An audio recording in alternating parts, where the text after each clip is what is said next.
ഇവിടെ ആരും ഇല്ലേ? ആരാ? പരിശോധനാ സമയം കഴിഞ്ഞല്ലോ. ഞങ്ങൾ അടിവാരത്തുനിന്ന് വരിക. പോയിട്ട് ഇനിയും വരികയെന്ന് വെച്ചാ ഇത് ഞാൻ ഒന്നും വയറ്റി ചെല്ലാൻ മേല. അപ്പൊ തുടങ്ങും പരവേശം. ഒരുപാട് പേരെ കാണിച്ചു. അങ്ങനെ ഇരിക്കുമ്പോഴാ വൈദ്യരെ പറ്റി കേട്ടത്. വൈദ്യരനല്ലേ? വൈദ്യരനാണ്. ഇരിക്കൂ ഇരിക്കൂ. അല്ല, പേരും പ്രശസ്തിയൊക്കെ കേട്ടപ്പോ ഞാൻ വിചാരിച്ചു വല്ല കിളവച്ചാരുമായിരിക്കും. ഇതൊരു പയ്യൻ ചെക്കനല്ലേ അച്ചാമ്മേ? അറിവുള്ളവർക്ക് എന്തിനാ പ്രായം? അതെ, എത്രയും പെട്ടെന്ന് ഈ അസുഖം ഭേദമാക്കി തന്ന വൈദ്യർക്ക് എന്താ വേണ്ടെന്ന് വെച്ചാ തരാം.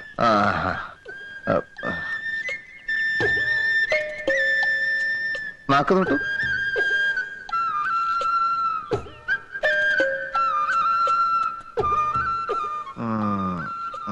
സാരമില്ല, എത്തിപ്പെടേണ്ടിടത്ത് തന്നെയാണ് എത്തിപ്പെട്ടിരിക്കുന്നത്. നമുക്ക് ഒരു കൈ നോക്കിക്കളയാം. പോരാ. നല്ല കൈപ്പുണ്യമുള്ള ആളാണെന്നല്ലേ കേൾവി? അത് കണ്ടാൽ തന്നെ അറിയാം. ഇത് കാലത്തും വൈകിട്ട് ഓരോ ഔൺസ് വീതം കഴിച്ചാൽ മതി, ഭേദമായിക്കോളും. ഒരു 150 ഇങ്ങ് തന്നേക്ക്. ഇത് കഴിക്കുമ്പോ ഭാരിച്ച് ജോലികളൊന്നും അങ്ങനെ ചെയ്യരുത്. പിന്നെ പുളി, മീന്, പഞ്ചസാര, മുളക് ഇതൊക്കെ വർജിക്കണം. പഥ്യം വളരെ ശ്രദ്ധിക്കണം. വൈദ്യർ ഈ രോഗം ഭേദമാക്കി തരികയാണെങ്കിൽ ശ്വാസം കഴിക്കണ്ടെന്ന് പറഞ്ഞാലും കഴിക്കില്ല. എന്താ പോലെ? അതെ, പറയട്ടെ. ഓ,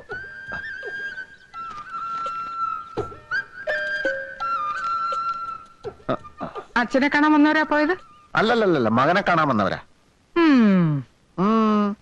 രോഗിയെ പരിശോധിച്ചു, രോഗവും പിടികിട്ടി. ചില പ്രത്യേക ചേരുവകളൊക്കെ ചേർത്ത് മരുന്നും കൊടുത്തു. 150 രൂപയും വാങ്ങിച്ചു. ഇതൊക്കെ എനിക്കും സാധിക്കും കേട്ടോ അമ്മേ. എന്റെ ദൈവമേ.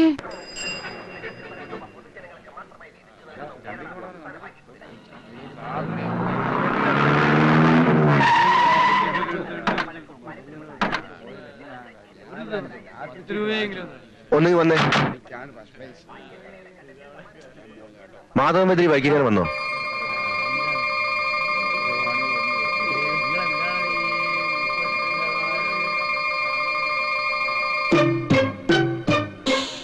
ഈ ഭൂമിയുടെ ഏതറ്റത്തുണ്ടെങ്കിലും ആ കൈവറവനെ ഞങ്ങൾ പോക്കും. വണ്ടി കയറോ.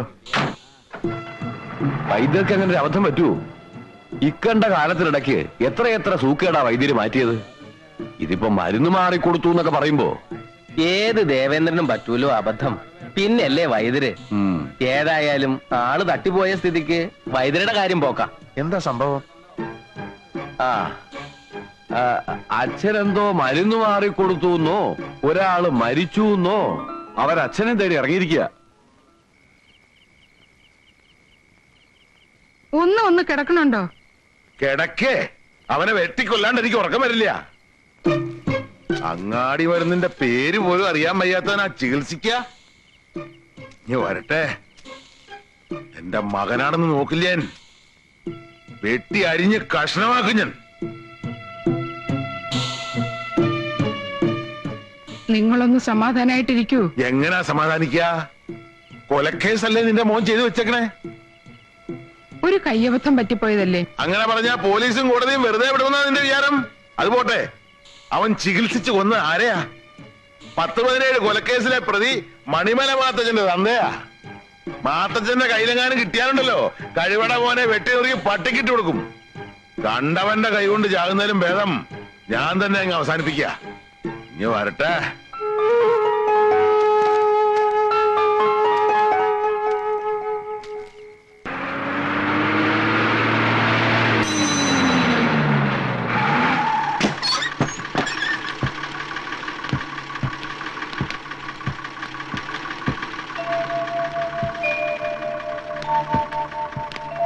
കുഞ്ഞികൃഷ്ണനെ കുറിച്ച് എന്തെങ്കിലും വിവരം കിട്ടിയോ? ഇതിലില്ല.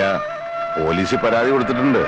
പിന്നെ ഉണ്ണിയും പട്ടണത്തിലൊക്കെ അന്വേഷിക്കുന്നുണ്ട്. പത്രത്തില് കാണാനില്ല എന്നൊരു വാർത്ത കൊടുത്താൽ നന്നായിരിക്കും. ആ മാത്തച്ഛന്റെ ആൾക്കാർ തട്ടിക്കൊണ്ടുപോയതായിരിക്കും. അല്ലാതെ എവിടെ പോവാനാ? ആ കിളവൻ ചത്തിട്ടില്ലാത്ത സ്ഥിതിക്ക് മാത്തച്ഛനെ വിട്ടുകൂടെ?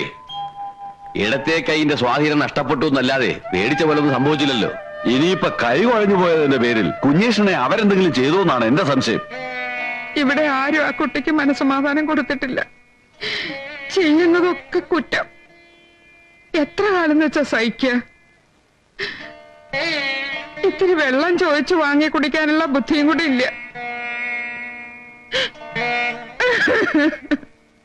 കരയാതെ ലക്ഷ്യടുത്തി. കുഞ്ഞീഷ്ണൻ ദൂരെ എങ്ങും പോയിട്ടുണ്ടാവില്ല.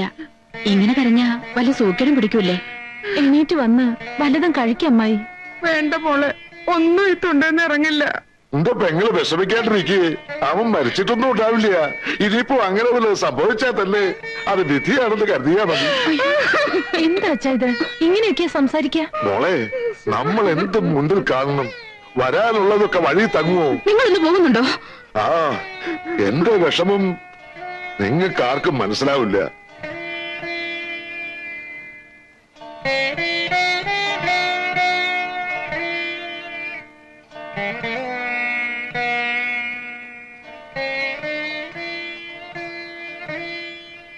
അളിയോ, അളിയൻ വിഷമിക്കണ്ട. വയറ് വിശക്കുമ്പോ അവനിങ്ങോട്ട് വരും. എനിക്ക് തോന്നണില്ല. മാത്തച്ഛന്റെ അച്ചായൻ മരിച്ചു തന്നെ ആയിരിക്കുമല്ലോ ഇപ്പോഴും അവന്റെ വിശ്വാസം. അങ്ങനെയാണെങ്കില് മണിമല മാത്തച്ഛന്റെ അച്ചായൻ മരിച്ചിട്ടില്ല എന്നൊരു നോട്ടീസ് അടിച്ച് നാടൊട്ടുക്ക് അങ്ങോട്ട് വിതരണം ചെയ്താലോ? വേണ്ടല്ലേ? ഒരു കണക്കിന് ഇതൊരു ഭാഗ്യമാണെന്ന് കൂടി കരുതിയാ മതി. ഇന്ദുലേഖയുടെയും ഉണ്ണിയുടെയും കല്യാണത്തിന് ഇവനൊരു വലിയ തലവേദനയായേനെ. ശിവശങ്കര, ഞാൻ പോയിട്ട് നാളെ വരാം.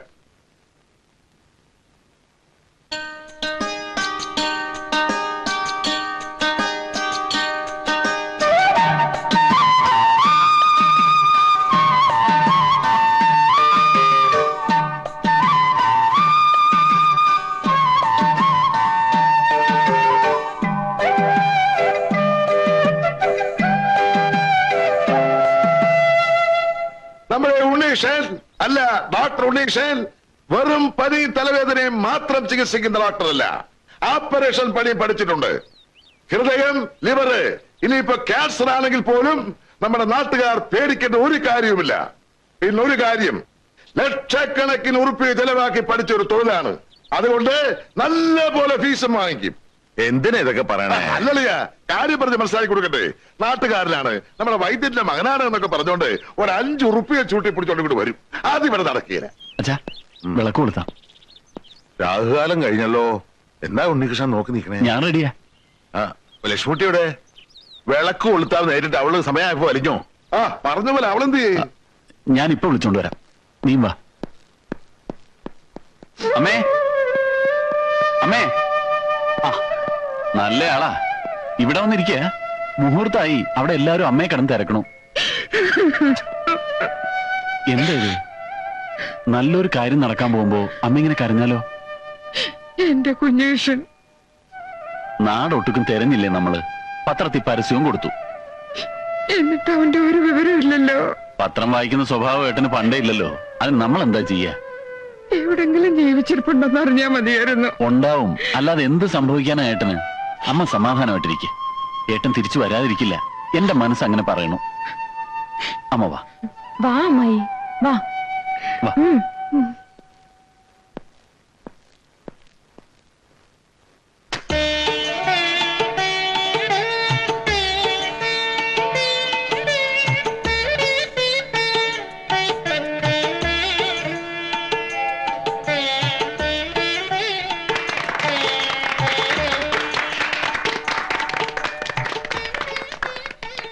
നന്നായി വരട്ടെ. അത്തില്ല. ആദ്യമായിട്ടാ കുഴല് നിന്റെ നെഞ്ചത്തെ തന്നെ വെച്ചോളൂ. രാത്രിയുള്ള വലവിന്റെ അസ്കതയ്ക്ക് നിന്റെ ചികിത്സ തന്നെ ആവട്ടെ. ഒന്ന് ശ്വാസം വലിച്ചു വിട്ടോളൂ. രാത്രി ശരിക്ക് വലിക്കുന്നുണ്ടാവും. ഈ മരുന്ന് ഇന്ന് തന്നെ വാങ്ങണം. എന്നും ഉറങ്ങാൻ പോകുന്നതിന് മുമ്പ് ഓരോന്ന് കഴിച്ചാൽ മതി. മാറിക്കോളൂ.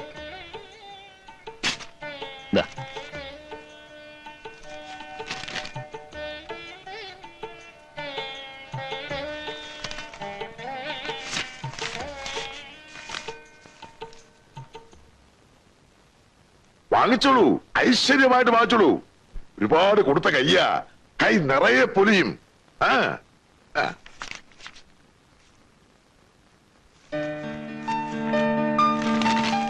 ആ ഇനി അടുത്ത രോഗി വന്നോളൂ, നമുക്ക് അങ്ങനെ വെളിയിൽ നിൽക്കാം. ആ